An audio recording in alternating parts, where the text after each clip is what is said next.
Hey guys, and down here, this is going to be my chapter review to One Punch Man 127.2 or something like that. 127 and a bit. Demons Combined. This was an awesome chapter. I'm going to try and go through it after having only read it like 1.5 times. So let's go right through it, the most important parts. So the cover page, obviously awesome. We got Tatsumaki on the left, Psychos on the right. But then let's go dive down into the actual chapter. I apologize if there's a lot of noise in the back. There are people in my house, so there is going to be a lot of noise. But the first thing we see is Psychos going apeshit with her power, and I thought this part was really cool. We got to see a more specific usage of Tatsumaki's abilities. So she's quite literally pointing down to where she thinks Psychos is, and she's using her psychokinesis to extract and to pull Psychos up towards her. Something Psychos thinks is like, it's Tatsumaki flexing on her. She's like, does she really think she's going to be able to do that? Turns out that freaking Tatsumaki is crazy and for the most part does do that. She even utilizes this ability where she clenches her fist, which binds this ring around Psychos' midriff, and that kind of distracts her, surprises her, allowing Tatsumaki to then pull her up through these not even through the ground, through the shaft where Psychos was hiding at the bottom of.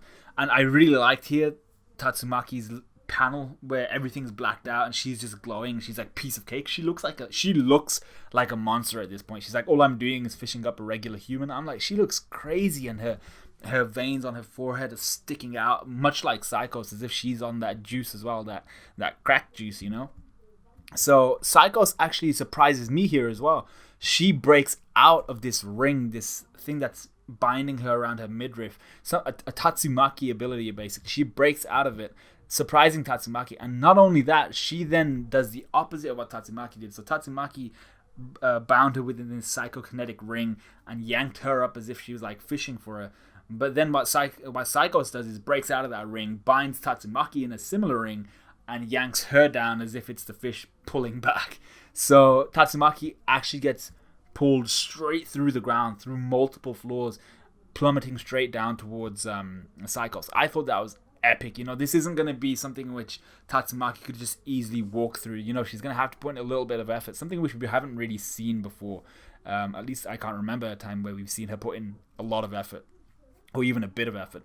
We then go to Saitama Flashy. They're just having some fun with the toilet seat monster, but nothing really major. The only cool thing there is they see Psychos shoot through the ground as she rockets straight towards Tatsumaki, looking for that fight.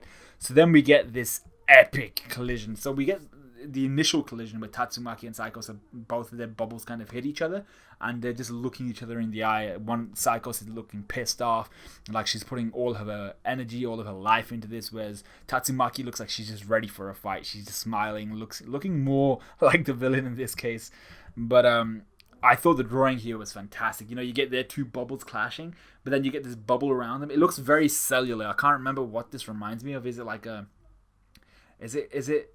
So when an egg cell is, what's the word, inseminated, is there a stage where it looks like this? It even looks a bit like mitosis. Is it where the cell splits? It looks very cellular. Whatever it is, I don't know what the exact phrase is, but it looks amazing. You get that epic ball of just energy, pure energy blasting out. It looks dope as shit, and you see all these monsters around them shitting their pants like, holy crap, what the hell's going on?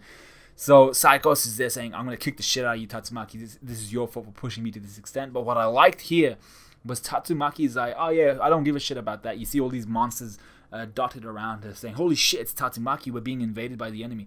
But Tatsumaki's like, where's the kid? So even though Tatsumaki is this person who doesn't take orders from anyone, she's really difficult to communicate with, as we see later on in this chapter with a Mai mask, she's still focused on the mission. She knows that, oh shit, there's another kid here. And she's not being a child about it. She's actually saying, I've confirmed that there's another kid. Where's the kid? She's focused on her missions, and she's actually trying to be a hero, which is something I didn't really expect to see. I thought Tatsumaki would just come in, destroy everyone, be like, you're in my way, kill him, and stuff like that. But she's actually looking for Tario. We then see Tario, who has encountered King. And King does his thing of, Tario sees him, shits his pants, like, oh my god, it's King, and he tries to go hug him and stuff like that. King, having learnt from his previous experiences, like, wait, don't move. Tadio shits his pants and he's like, it's useless. I already know. This is King. He's like, I already know. You're hiding. You're concealing your true form while approaching me for a sneak attack. That's your despicable nature. So what he thought was happening was that Tadio obviously was a monster who could alternate and change his appearance based on whoever he's encountered or just seeing someone. He thought he was a shapeshifter of some kind. But then we see this monster behind Tadio with 2 sickles for arms, kind of like a Kamaitachi, but not really a weasel or anything like that. So this monster behind Tadio makes itself apparent after feeling like King was directing his words at him. So the monster makes himself apparent. He's like, "How did you know? I should have been completely transparent." King is surprised, like, "The fuck? I thought the kid would have been the monster." So the monster's like, "I'll just let myself out." He runs away, and Tadio's is looking at him. King's looking at Tadio, looking at him, and they're both just kind of confused. So King's just staring at Tadio, and he realizes the situation he's in. And he's like, "Oh, okay, cool. Just take my hand. Let's get out of here." So King has somehow unwittingly found Tadio, and he's gonna try and get him out. So then another key point: while that monster who encountered King and Tadio, while he tries to run away down this corridor, he actually encounters this sticky substance. Really, is the best way to put it. Almost like a mucousy, fleshy substance, and it absorbs him. It latches onto him, pulls him in, and then kind of engulfs him, becomes one with it. And what we're told is that this is an Orochi heart element. So some part of Orochi's heart or something like that, which, because Saitama didn't absolutely just decimate every cell of Orochi. He blew him up into like chunky pieces, and this is one of those chunky pieces. Apparently this heart element, so it might be something to do with the fact that Orochi's heart pieces maybe might be able to regenerate of their own accord, or maybe it's just the largest piece, because if Orochi's heart pieces all individually reformed, would they fight each other for kingship or stuff like that? I don't know, but this one element is absorbing monsters and using their blood to regenerate its body. So that's how Orochi is working. If he ingests enough blood, he can regenerate his body. So we see all of this sticky, mucousy like substance stretched across multiple floors of the Monster Association, and it's latching onto all these monsters, pulling them in, absorbing them, taking their blood, taking their nutrition essentially, and becoming the food and the base of Orochi's body. We see this centaur-looking chick here with like a zebra. Well, not even a centaur. It's like a cedar. Is that what it's called? A cedar? Cedar? You know, the 2-legged centaurs, essentially. The top half of a human, bottom half of a horse, but only 2 legs of a horse. You know, like Mr. Tumnus and freaking the Chronicles of Narnia. All that good shit. The Lion, the Witch, and the Wardrobe. Hopefully, y'all know what that is. But I think it's called a cedar. Cedar or something like that. I would be surprised. I wasn't on the podcast. I would be surprised if Grimm didn't make some lecherous comment about this Mr. Tumnus looking ass lady over here. He has definitely said something like that. I'm gonna go find it after this. I would be surprised. Anyway, we then see these bodies all within this mucousy, like this intestinal looking substance engulfing them, and Orochi is there, basically just coming back very slowly, and he says he then detects powerful forces. So he understands that Tatsumaki and Psychos are fighting, but this is the other key part. He tries to latch on to both of them now to absorb their power, to absorb their blood as his body. And I suppose a good conversation there is the more powerful the individuals who he's absorbing, because he specifically mentioned blood. He didn't make mention of the fact that he was absorbing their bodily strength. But I'm assuming that if you were to take Psychos or Tatsumaki, then that would be a huge bump in his power. What I liked here was that Psychos, she's using eye lasers to try and kill Tatsumaki with her psychokinesis, and Tatsumaki's just putting up the shield around herself, and rather than obviously penetrating through her because Tatsumaki is superior, all this energy beam is just following the path of least resistance, like streams is blowing off of it in different directions. Monsters getting pulverized and all that good stuff, and we see once again that Tatsumaki is focused on the mission. Answer my question, where's the kid?